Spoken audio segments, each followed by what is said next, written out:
Good morning, students. In order to appropriate how business activities is different from other activities in society, today in this class, I am going to explain you that is characteristics of business or nature of business or as features of business. This topic you can expect for 4 marks in the final examination. Totally 7 to 8 characteristics are there. In that you can write it any 4 point with explanation in the examination. You will get 4 marks. If you have written that only the points, you will get 2 marks. For the explanation, 2 marks. Totally 4 marks. Let us learn all the characteristics by one in detail. First one, an economic activity. Business is considered to be an economic activity because it is undertaken with the objective of earning money or livelihood, not because of love, affection, sympathy. I already explained in the last class, business it is also one of the type of economic activity. Business is producing the products and this products offering to the customers for some value or some cost. The business will not supposed to give free of cost for the product. The product they will not give freely to the consumer. If they have given the freely, that is called non-economic activity. Understood? That is the reason business is considered an economic activity because they have the main motive or main objective of earning money. Even the products can sell by the wholesaler or a retailer. They can sell that in large quantity and retailer will selling the products in smaller quantity. Understood? It depends upon that individuals or a size of the firm, they can sell the product. It is called economic activity. Once again, I'll repeat. Economic activity. Business is considered an economic activity because the main objective of business is earning money is called economic activity. And point number 2, production or procurement of goods and services. That means before goods are offered to the people for consumption must be either produced or procured by business enterprises. That means the business before offering the product, the business as to itself, they have to produce the product in an organization or in a company. That means I have given the picture, can just observe, they have that manufacturing process or production process or production step, how that production step are going to take up. That means the organization has to produce the product or else procure. That procure is nothing but already someone they have produced finished product. That finished product I can purchase, I can sell to the customers or consumers. For a best example, e-commerce, they'll not produce the product. They are purchasing the finished product to someone that will offer to the customer. Is called procurement of goods and services. Here we have to identify or we have to know that what is the meaning of goods and services. Goods, it is a tangible which we can see, which we can touch or which we can feel is called goods. They have the two kinds of goods. One is consumer goods, another one capital goods.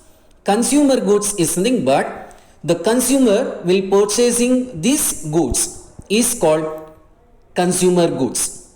For a best example, milk, sugar, vegetables, fruits.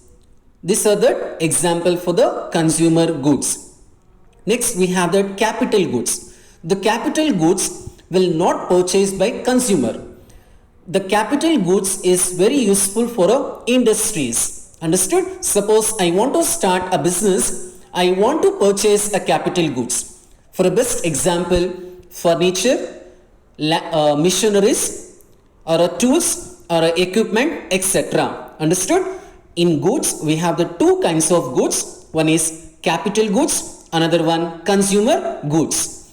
And coming to that, services. The services which we cannot see, which we cannot touch, but we can feel, is called services. Best example, banking services, transportation services, railway services, communication services, postal services, etc.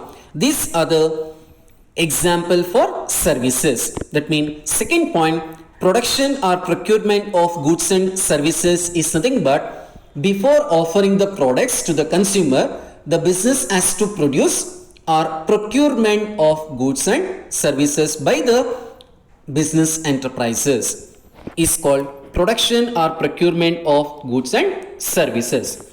Next, we have that point number 3, sale or exchange of goods and services. That means the business has to offer the products directly or indirectly. Business involves transfer or exchange of goods and services for some value. It's nothing but once production finished, after that finished product, the business has to offer this product directly or indirectly. What is directly? That means manufacturing company or organization itself only, they are going to sell the product directly to the consumer, is called directly. Indirectly is nothing but the organization products they are selling or they are transferring to the wholesaler or retailer. The wholesaler and retailer, they will going to help to sell the company products to the consumer. It is called indirectly. That means business has to sell the goods directly or indirectly, or transfer or exchange of goods and services for some value. Without the value, we cannot call it as a business. Understood? And also without the value, if you're not taking the cost for the product, that will not considered as a economic activity. And here I have given the example for, they have the two person. One person is offering the product, another person is paying the money. You can just observe here. That means this is called exchange of goods and services for the value. Even if goods are produced, does not for the purpose of sale, it is only for the personal consumption, it is not called it as a business. Understood? Even for a best example, mother will cook the food for the family. It is not business. Suppose mother will cook the food in restaurant.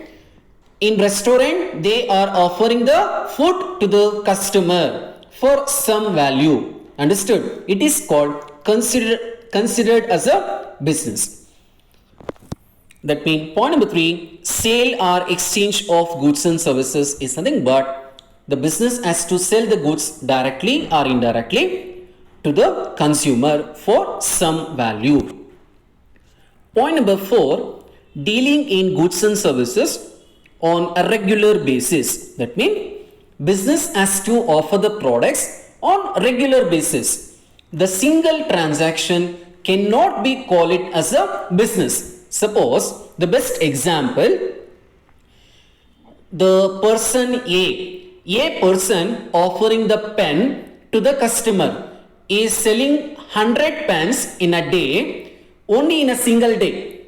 It is not called it as a business. The A person has to offer the pen regularly, daily to the customers or consumers. It is called business. That means when you call it as a business, it has to be regular basis. The proprietor or a owner or a business, they have to offer the products on regular basis.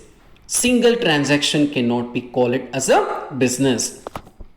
Next, fifth point, earning profit. That means it is the one of the main purpose of business is to earn income by way of profit. No business can survive for long without earning of profit. That means all the business organization, the main purpose, main motto, main objective is earning of profit.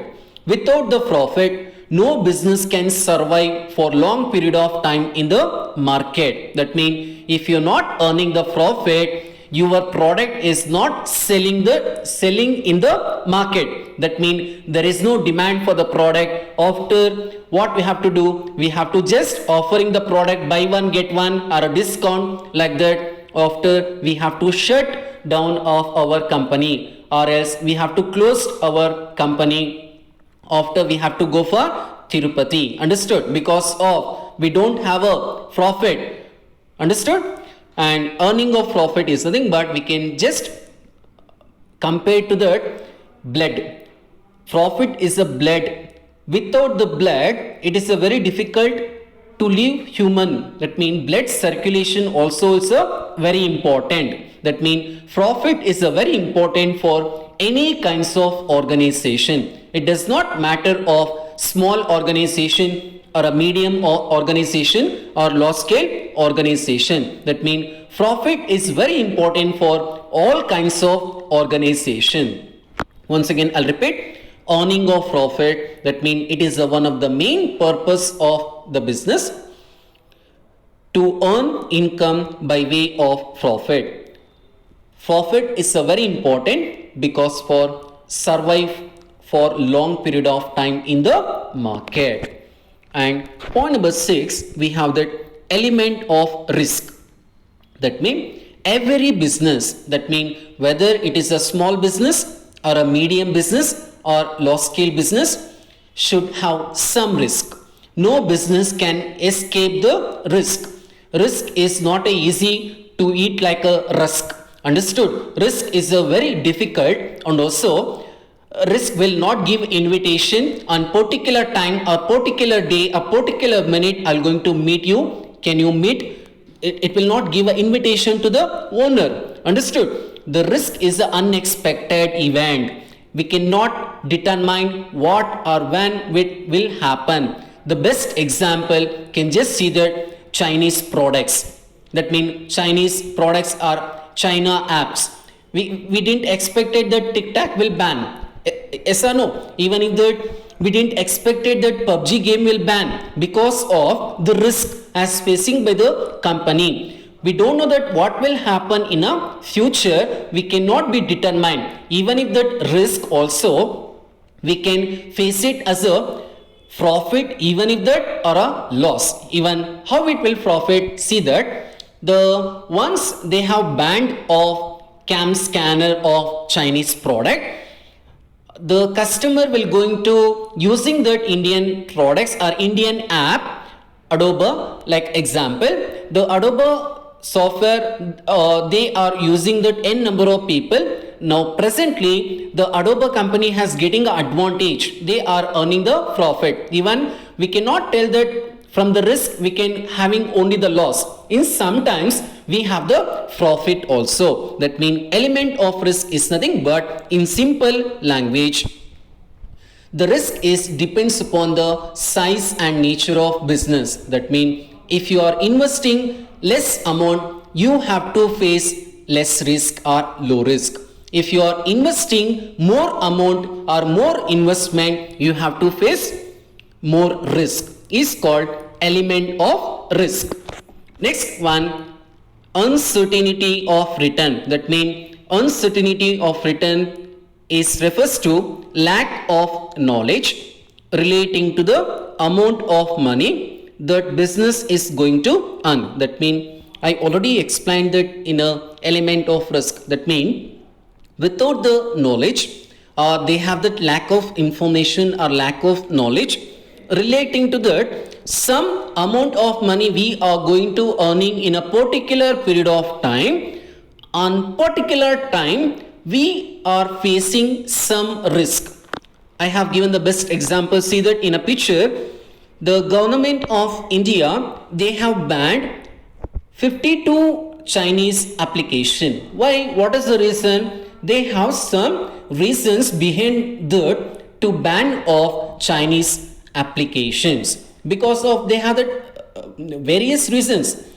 We don't want, but in coming to the point of business, it is the uncertainty of return. That means we cannot expect what will happen in a future. Understood? It is called uncertainty of return. And next, last point, we have that capital investment. Business requires some amount of investment. Small business requires less amount of investment. Large scale operations requires huge capital investment.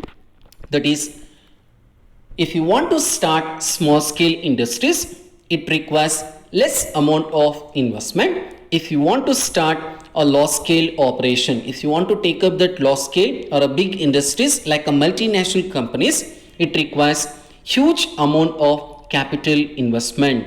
This is all regarding to the capital investment. For a 4 marks, if they ask in examination, explain the characteristics of business activity, on that time you have to write 4 points with explanation. I already said that for a points you will get only the 2 marks. With explanation you will get remaining 2 marks plus 4 marks. This is a very important question.